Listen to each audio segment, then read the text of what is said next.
যখন আমাদের মাননীয় প্রধান উপদেষ্টার সাথে বৈঠক হয়েছে, আমরা তখনও বলেছি যে যেহেতু অভ্যুত্থান হয়েছে, এই অভ্যুত্থানে আমরা দেখেছি প্রবাসীরা কিভাবে ভূমিকা রেখেছে। তারা যদি রেমিটেন্স শাটডাউন না করত তাহলে কিন্তু হাসিনার পতন হতো না। আমরা দেখেছি জুনায়েদ আহমেদ পলক কিভাবে তিনি এই রেমিটেন্স পাঠানোর জন্য প্রবাসীদেরকে বিভ্রান্ত করছিলেন, তারপরেও কিন্তু প্রবাসীরা রেমিটেন্স পাঠায়নি। যেহেতু এই অভ্যুত্থানে প্রবাসীদের ব্যাপক ভূমিকা রয়েছে, সুতরাং অবশ্যই তাদেরকে আগামী নির্বাচনে যে ভোটিং রাইটস সেটি দিতে হবে। নির্বাচন কমিশন যে সূচনা করতে যাচ্ছে প্রবাসীদের ভোটের অধিকার নিশ্চিত করা, তার সাথে আমরা সম্মতি পোষণ করেছি। তবে কোনো কারণে যদি তাদের ভোটের অধিকার না দেওয়া হয়, আমরা কিন্তু সেটি মানব না। আমাদের কথা হলো যে বিশ্বের বিভিন্ন দেশে প্রায় 2 কোটি প্রবাসী রয়েছে, তারা আমাদের দেশের সম্পদ। এই যে বাংলাদেশ এখনো পর্যন্ত এতটুকু টিকে রয়েছে, অর্থনৈতিক গতিশীলতা রয়েছে, এর একমাত্র কারণ হলো আমাদের প্রবাসীরা তারা রেমিট্যান্স পাঠাচ্ছে।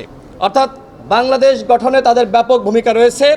অবশ্যই তাদেরকে ভোটের অধিকারের বাইরে রাখা যাবে না। দেখেন, নির্বাচন কমিশনের বক্তব্য শুনলে তো মোটামুটি বোঝা যায় যে তারা আসলে কি করতে চাচ্ছেন।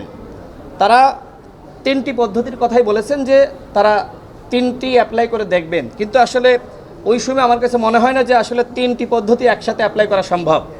যে কারণে যে কোনো একটি পদ্ধতি বেছে নিতে হবে। তাদের কথা শুনে তাদের যে প্রেজেন্টেশন, কোনটার উপরে তারা বেশি গুরুত্ব দিয়েছে, কোনটার উপরে কম গুরুত্ব দিয়েছে, সেটা আপনিও দেখেছেন, আমিও দেখেছি। আমার কাছে মনে হয়েছে যে তারা প্রক্সি সিস্টেমটা অ্যাপ্লাই করতে চায়, এবং আমাদের কাছেও মনে হয়েছে যে এই সিস্টেমটাই এই মুহূর্তে কার্যকরী। এই সিস্টেমটা যদি অ্যাপ্লাই করা যায় তাহলে মোটামুটি রিলায়েবিলিটি থাকবে, এবং আমি আমার একজন বিশ্বস্ত প্রতিনিধি আমি তৈরি করব বা নিশ্চিত করব। যেহেতু ওইখানে কোনো দুর্বলতা, আমরা কিছু কিছু জায়গায় দুর্বলতা থাকবেই।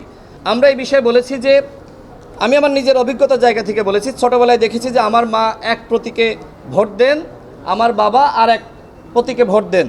তো এই বাস্তবতা আমি তুলে ধরেছি। তো এই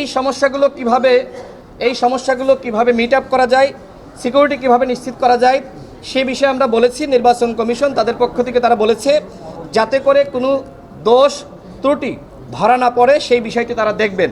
আমরা যেটি বলেছি সেটি হলো যে যেহেতু আপনার প্রবাসীদের ভোট একজন দিবেন, সেই ব্যক্তি তো নিজের ভোটটিও দিবেন।